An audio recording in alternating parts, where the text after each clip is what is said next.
food processing teacher.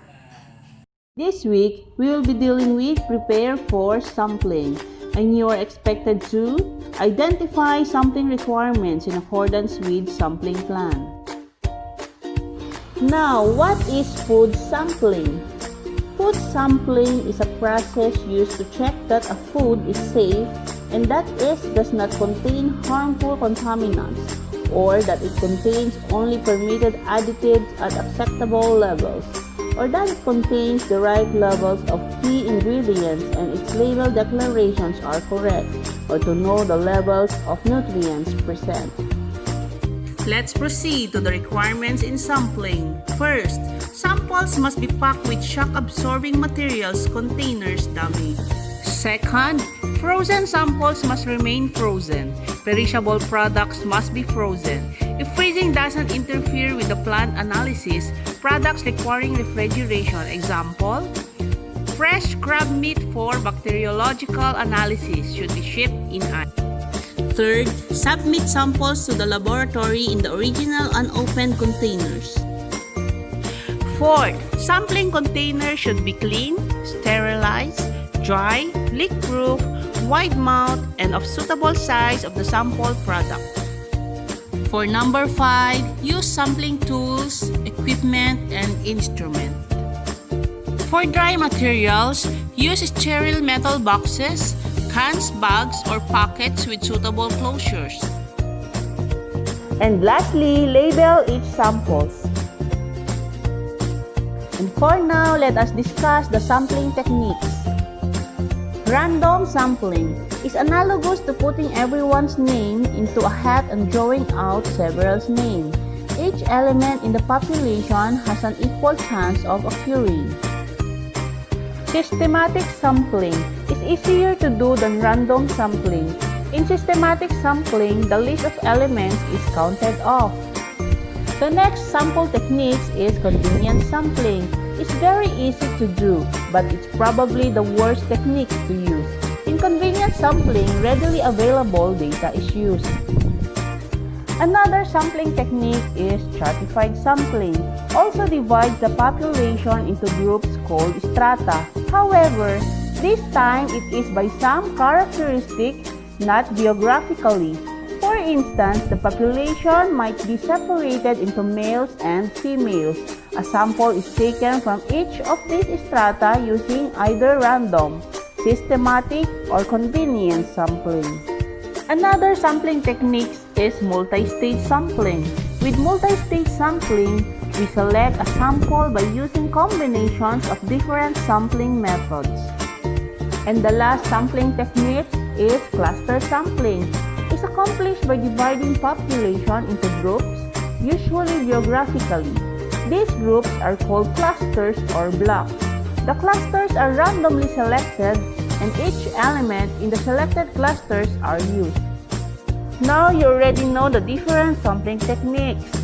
It is random sampling, systematic sampling, convenience sampling, cluster sampling. It is also stratified sampling and multi-stage sampling. For now, we're going to discuss the basic characteristics of samples. First, sensory characteristic of food products. Sensory evaluation involves using one or more test food products to determine different characteristics of food such as appearance, odor, taste, and texture. In taste, the tongue can detect 4 basic tastes: sweet, sour, salt, and bitter. Taste may be described by association with a particular food, example, meaty, minty, or fruity. In texture, may be assessed through touch. When food is placed in the mouth, the surface of the tongue and other sensitive skin reacts to the feel, the surface of the food. Different sensations are felt as the food is chewed. Aroma. The nose detects volatile aroma released from the food. An odor may be described in association with a particular food. Example, herby, cheesy, and fishy. Second basic characteristic of samples is appearance. A product size, shape, color, and surface texture can be described. Example: large, small, oblong, square, pink, yellow, and rough. After discussing the basic characteristics of samples, let's go to the preparation of requirements for samples. Sample preparation is the obtaining and manipulation of representative portions of a whole prior to subjecting it to any particular analysis. This includes all steps from design and implementation of sampling from the whole, bulk matrix, or population in such a manner as to represent the whole, reduction of particle size, mixing, drying, weighing, dilution, and any number of physical or chemical manipulations prior to analysis. Let's have an activity to determine your prior knowledge about the topic. This is a modified true or false. Write true if the statement is correct and false if it is not correct. Change the underlined words to make the statement correct. Number 1. Knowledge in sampling will help prevent or delay self-decomposition of finished products to be evaluated. Number 2 question. Samples should be handled with care after presentation to the panelists. Number 3.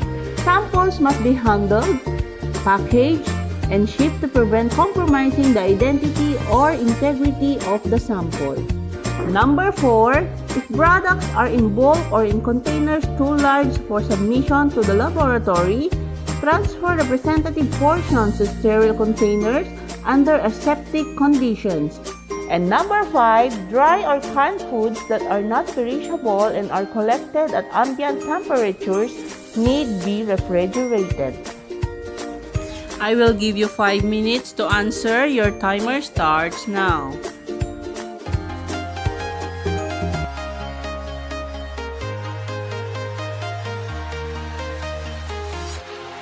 Walking alone, the streets are empty.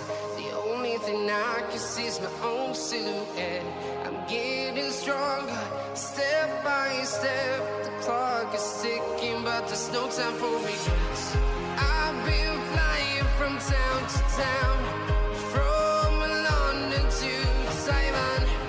I've been all around the globe trying to protect your soul.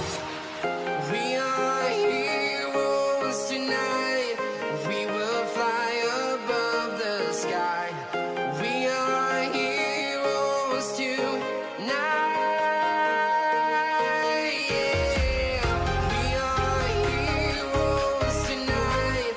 We will fly above the sky. We are heroes tonight.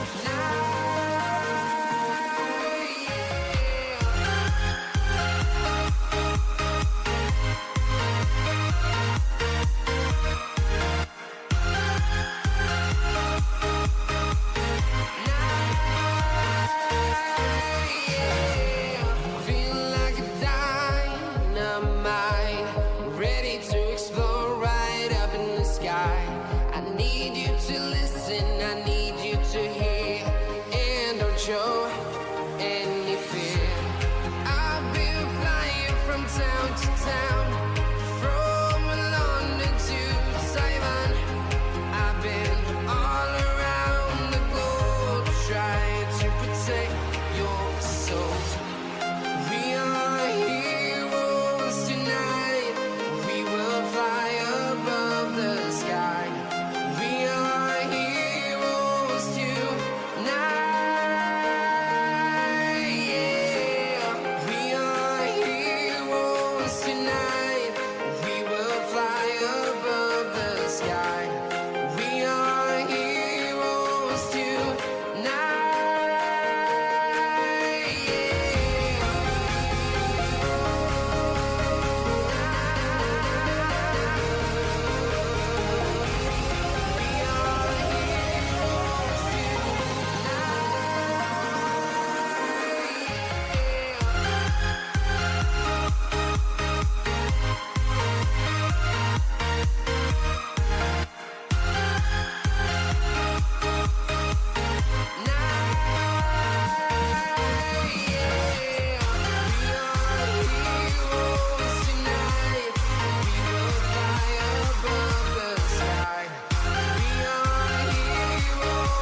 I've been all around the globe trying to protect your soul.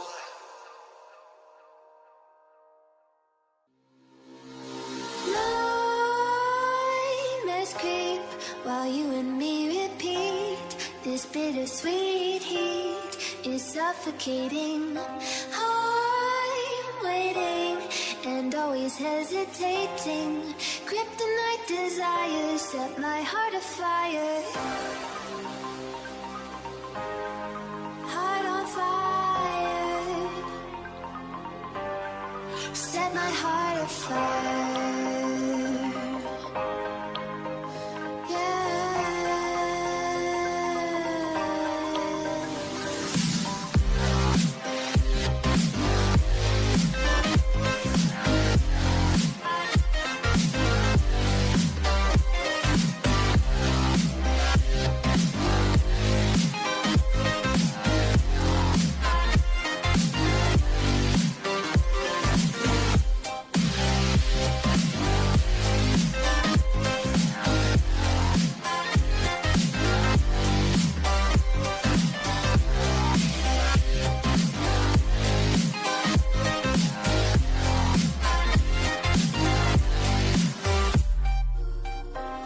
With crimson secrets and forbidden bliss, can't stay still, don't stop that thrill.